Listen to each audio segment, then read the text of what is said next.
बिस्मिल्लाहिर्रहमानिर्रहीम अस्सलाम वालेकुम dear students, I hope you will be fine. Have you thought अगर आपको क्विक टेस्टी और हेल्दी फूड एक साथ मिल जाए तो कैसा हो? Yes, we are talking about sandwich. Sandwich एक ऐसी फूड आइटम है जो बनाने में भी आसान होती है, स्कूल लंच बॉक्स के लिए भी परफेक्ट है और टेस्ट और एनर्जी दोनों प्रोवाइड करती है। So stay tune till the end because you will learn a useful life skill along with your lesson.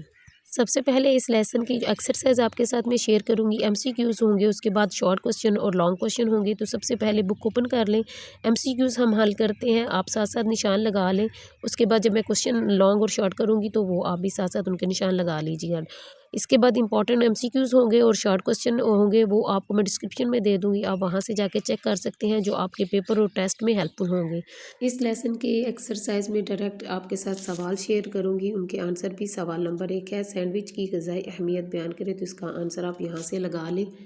आपने सबसे पहले हेडिंग देनी है सैंडविच की ग़िज़ाई अहमियत। सैंडविच डबल रोटी के स्लाइस के दरमियान गोश्त, अंडे, मक्खन, पनीर और सब्ज़ी वगैरह रख कर तैयार किए जाते हैं। चाय के साथ पेश किए जाने वाले सैंडविच बारीक और नफासे से कटे हुए होते हैं, जबकि खाने के साथ पेश किए जाने वाले सैंडविच मोटे और बड़े होते हैं। सैंडविच में डबल रोटी इस्तेमाल होती है, जिससे कार्बोहाइड्रेट हासिल होते हैं। सैंडविच की बकाया ग़िज़ाइयत का इन्हिसार इसमें रखी जाने वाली अशिया की ग़िज़ाइयत पर होता है। सब्जियों के इस्तेमाल से विटामिन और मादी नमकियात फराहम होते हैं। मक्खन चिकनाई फराहम करता है और अंडे, कीमे, गोश्त या मुर्गी के कतले के इस्तेमाल से प्रोटीन फराहम होती है। इसी तरह डबल रोटी के 2 स्लाइस पर मुश्तमिल सैंडविच मुकम्मल ग़िज़ाइयत फराहम करता है। यहाँ तक आपने इसका आंसर लगाना है। उसके बाद नेक्स्ट क्वेश्चन नंबर 2 है, सैंडविच बनाने के लिए डबल रोटी के स्लाइस को किन किन तरीक़ों से काटा जा सकता है? तो इसका आंसर है, डबल रोटी के स्लाइस को सैंडविच बनाने के लिए दरअसल तरीक़ों से काटा जाता है। नंबर 1 तरीका है, डबल रोटी के स्लाइस के किनारे किसी तेज़ छुरी से काट लें। और नंबर 2 तरीका है, कटे हुए स्लाइस को दरमियान में से मुख्तलिफ अशकाल में काट लें। और नंबर 3, तैयार सैंडविच की शक्ल कुछ इस तरह से होगी, वो मैं आपके साथ शेयर करती हूँ।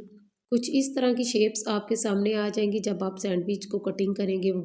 डबल रोटी के साइड्स को कट करेंगे तो ट्राई एंगल और एक रेक्टेंगल शेप आपके सामने आ जाएगी। नेक्स्ट क्वेश्चन नंबर 3 है, खाली जगह को पुर करें। सबसे पहली ब्लैंक है, सैंडविच डैश फराहम करता है। तो यहाँ पे आप लिखेंगे मुकम्मल ग़िज़ाइयत।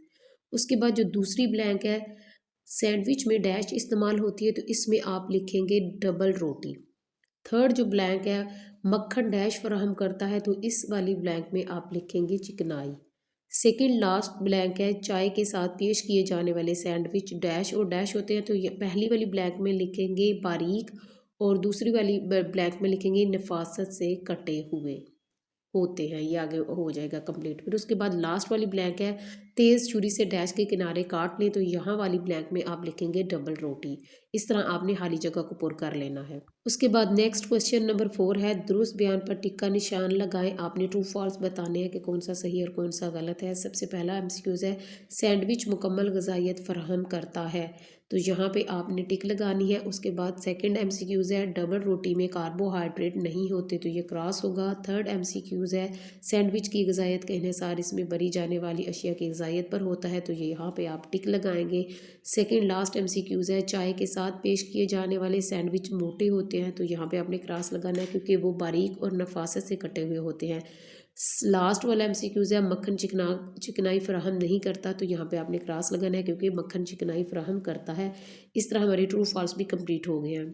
सो डियर स्टूडेंट्स, आज के लेसन से हमने सीखा है कि सैंडविच सिर्फ भूख मिटाने का ज़रिया नहीं है, बल्कि ये एक ईजी, हेल्दी और स्मार्ट फूड चॉइस है। अगर आपने आज का लेसन ध्यान से सुना है तो यकीन माने, अगर आपका कोई पेपर या टेस्ट है तो वो भी इजी हो जाएगा और कुकिंग भी फन हो जाएगी। लेसन को दोबारा रिवाइज करना मत भूलिएगा। इंपॉर्टेंट क्वेश्चंस को जाके एक दफ़ा डिस्क्रिप्शन में दोबारा ज़रूर चेक कीजिएगा। और नेक्स्ट टाइम जब आप कुकिंग करें या सैंडविच बनाएं तो हमेशा याद रखें, clean hands, fresh food and happy learning. See you in the next video. Till then keep learning and keep smiling. अल्लाह हाफिज़।